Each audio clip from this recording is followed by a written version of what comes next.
say whatever you are walking through, that if you're going through a valley of the shadow of death, if you're noticing that the enemy is just coming on you, especially in certain areas, I'll be honest, for me, it is comment sections. The last couple of weeks have been really hard for me in the things that y'all be saying in comment sections. And so I've had my feelings hurt a lot. I've had to cry out to the Lord a lot. I've had people praying for me, because it's not just when people say mean things. It's when people say mean things that I often feel about myself. Anthony O'Neill, he's in my panel, and I did his panel that aired last week. And some of the comments that people made in that comment section on YouTube broke me, y'all. It hurt my feelings so much. And I realize, a couple of things. The enemy will hit me in comment sections every time. And here's why. It's because I'm called to minister in comment sections. Y'all, I look at your comments on my post. I have been reading the comments on my talk show on YouTube. And here's what I believe. There's so much darkness on social media that when people make comments like that, one, it's coming from a broken place. But two, when people cry out to me in their comment section or just reveal things that they feel comfortable saying there that maybe they wouldn't if they were live and in person, I feel called to minister. Like, I want to see that person. And so the enemy, of course, would try to keep me away from that.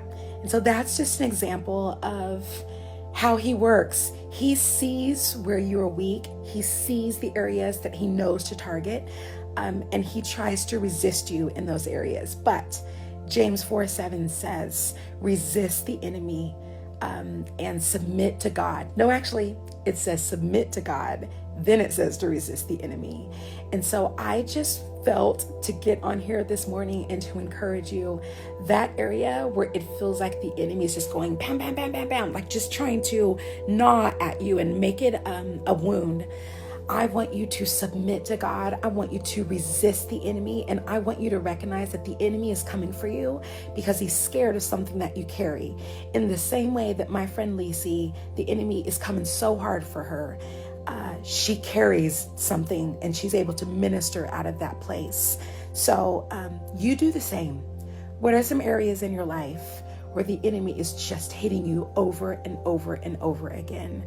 That may be the area of your greatest effectiveness and your greatest anointing, because the enemy's not going to mess with you if you are not a threat to him. So be encouraged by that. And I also want you, when you watch. Hey, this was a Mandisa video before she passed away.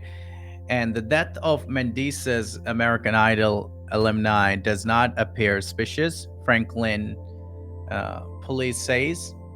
And also, the Franklin Police Department official said Monday that no foul play is suspected in the death of Christian singer Mandisa.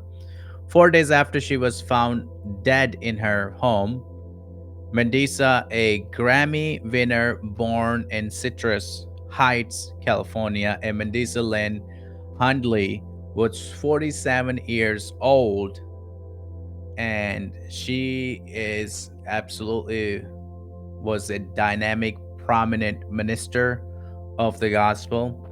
And you can just look at by her videos how much compassion, endurance she have, and also for forgiveness. But I think so the biggest thing that she struggled was is like the personal comments people made about her, on her appearance, on how she looks, and on and on. And I think sometimes people can be so ugly that they can make the worst comment.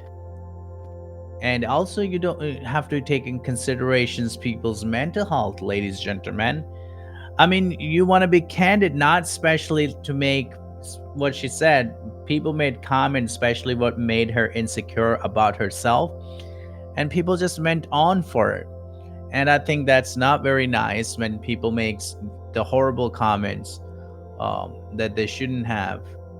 But this shouldn't be the case. people needs to hold their mouth fingers from typing when especially dealing with other people.